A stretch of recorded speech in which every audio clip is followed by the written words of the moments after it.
আসসালামু আলাইকুম।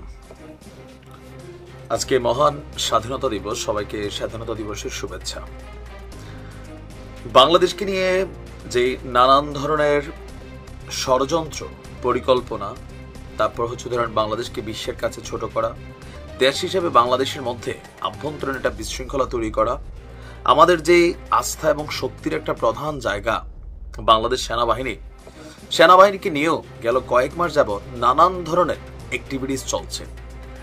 এর মাঝখানে আমরা শুনলাম যে আমাদের সেনা প্রধান যিনি আছেন জেনারেল ওয়াকারুজ্জামান, তিনি একটা জরুরি বৈঠক করবেন। আপনাদেরকে গতকালকে নিউজের একাংশ দিয়েছিলাম। আর ডক্টর মোহাম্মদ ইউনূসের বিরুদ্ধে সেনা প্রধান কর্তৃক একটা অভ্যুত্থান বা কুয়ের শঙ্কা রয়েছে বা এমনই পরিকল্পনা চলছে, এরকম তথ্য আপনার এবং শিরোনামে ভারতীয় গণমাধ্যম ইন্ডিয়া টুডে তারা একটা প্রতিবেদন করেছে যে আমাদের সেনাবাহিনী প্রধান উপদেষ্টা ডক্টর ইউনূসের বিরুদ্ধে একটা অভ্যুত্থানের চেষ্টা করছে এবং কি জরুরি অবস্থা জারি করা হবে। এরপরে বিষয়টা নিয়ে সারা দেশে আলোচনা সমালোচনা, বিষয়টা নিয়ে অনেকের মধ্যে টেনশন। কিন্তু আসলে ঘটনার প্রেক্ষাপটটা কি, কেন ভারতীয় গণমাধ্যম এই ধরনের বক্তব্য অথবা ধরেন নিউজ প্রচার করছে? আমরা দেখছি 5ই আগস্টের পর থেকে বাংলাদেশের আভ্যন্তরীণ ইস্যু, বাংলাদেশ নিয়ে নানান মিথ্যা তথ্য, প্রোপাগান্ডা, প্রচার, গুজব, মানে বিশ্ব দরবারে বাংলাদেশকে একটা সন্ত্রাসী রাষ্ট্র হিসাবেই মোটামুটি বানানোর জন্য সর্বোচ্চ চেষ্টা করছে ভারত। আর এবার ভারতের এই গণমাধ্যমটি ইন্ডিয়া টুডে আমাদের বাংলাদেশ সেনাবাহিনী নিয়ে মন গড়া মিথ্যাচারের একটা প্রতিবেদন প্রকাশ করেছে।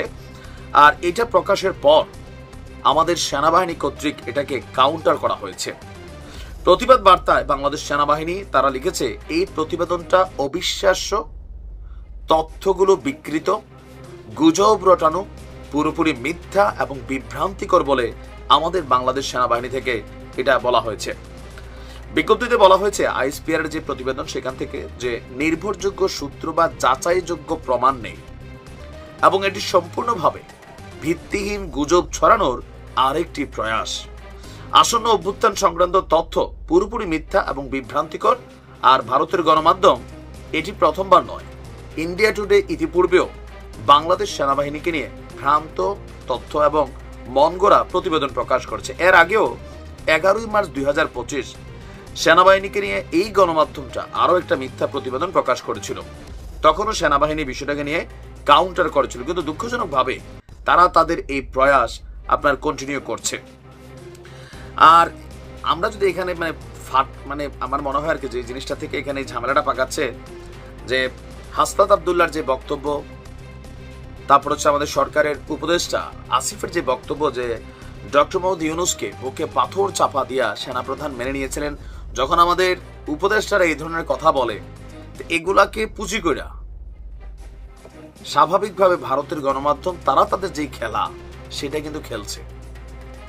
রিসেন্টলি যে ঘটনাটা হয়েছে এটার মূল কারণ হচ্ছে হাসনাত আব্দুল্লাহর দেওয়া বক্তব্য এবং উপদেষ্টা আসিফের দেওয়া বক্তব্য। দুইজনের বক্তব্যে সেনাবাহিনী এবং ডক্টর ইউনূস একটা ক্ল্যাশ ক্রিয়েট করার চেষ্টা করছে দুইজনই।